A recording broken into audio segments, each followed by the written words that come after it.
Hey guys, it's Daryl here. This is kind of a spur of the moment thing. I want to talk about Mike Tyson. Um, I've been delving into with Martin Luther King Day and everything. I've been kind of delving into race and everything. Um, so this is interesting. He was kind of in the news today. He was talking to Ti, I think, and that's a rapper.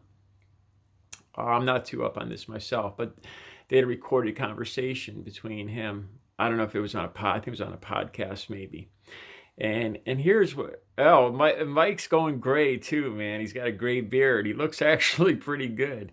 But anyway, okay, this is what it starts off with. Mike says that he went on his daughter's, I think it was Twitter and or one of the media social medias, and he saw that his daughter is dating white guys, and he says, he says, I see my daughter's dating white guys, and he goes, well, what's up with that?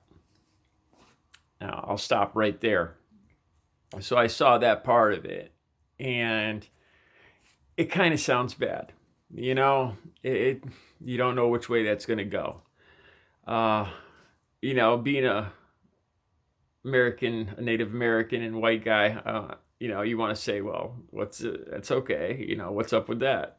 Because there's plenty of I personally I don't have a problem with uh, blacks dating whites, white dating blacks, interracial dating. I personally I don't have a problem with it. I don't have a problem with a lot of dating in general. I just look at it as it's not my business, man. It's really not. One thing I've noticed though, uh, when you have interracial kids, a lot of times they are extremely good-looking people. You know, uh, I'm straight and everything, but take let's say The Rock for example, Dwayne Johnson. You know, um, Ray Don Chong. Those are just off the top of my head, but a lot of times they're good-looking kids, good-looking people. Anyway, so you get to that part of the conversation, and it doesn't sound good. Most of us have kind of a, Mike hasn't gotten a good reputation over the years, you know. So you probably figure it's just going to get worse, right? But it doesn't. It kind of hit me right in the heart. He goes on to say, and you hear his actual voice. Like I said, it's a podcast, a recording, and he goes on to say that he says, I feel bad. I feel like I let her down in a way, like I wasn't a good enough role model. He says that maybe I came across as too vulnerable, that I was like, I know he said that much, that maybe I came across, maybe I looked too vulnerable as a black man or something like that.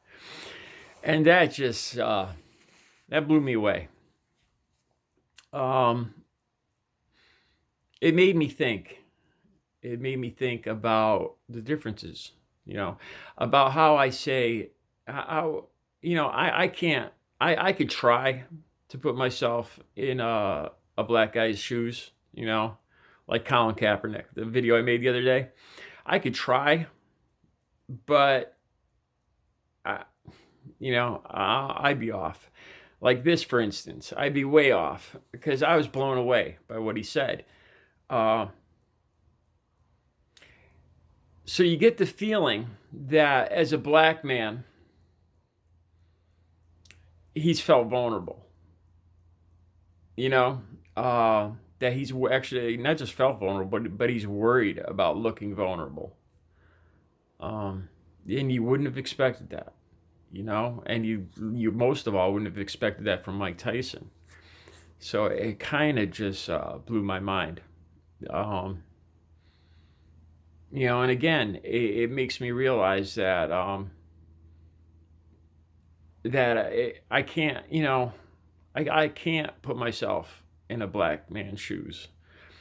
I can try to have empathy, and I could use the golden rule to treat other people like I want to be treated.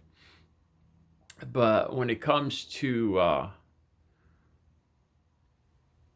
black, white, or just other people's experiences in general growing up and how it affects them. Sometimes we're way off the mark, you know. I think that's the problem with racism these days too. This whole thing with not our Mexicans. Say just let's take that for instance. Trump and his remark about rapists. A lot of them are rapists and gang members and murderers. Uh, I can't. First of all, it's embarrassing and disgraceful that would come out of anybody's mouth to stereotype a whole entire race of people like that. But for the president of the United States to say something on that level, the ignorance, the lack of compassion, the lack of just human connection to other people, other than people that aren't like yourself, is just stunning.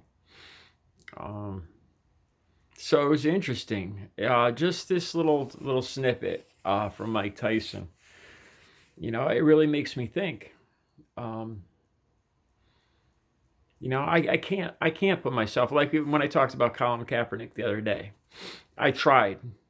I tried to put myself in the position of what it must be like to worry about your son coming home if I was black and I had a black son, um, being worried of my son coming home late at night.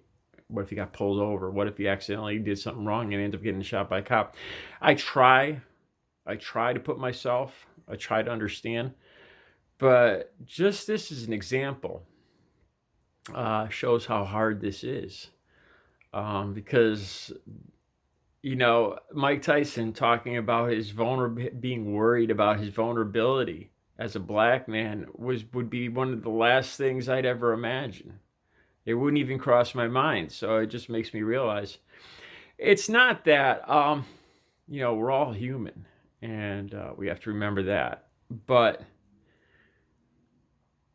we've all had different life experiences, and that gives way to our fears, our hopes, our happiness, and everything. And it's sometimes, most times, I'd imagine it's not right to assume that you.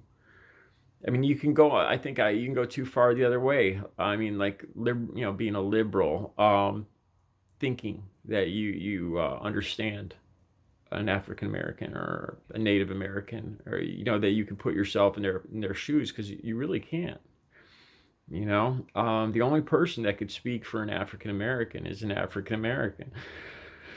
And which brings me to one last point. I have seen pictures on Facebook of white guys, white guys, white women wearing Blacks for Trump t-shirts.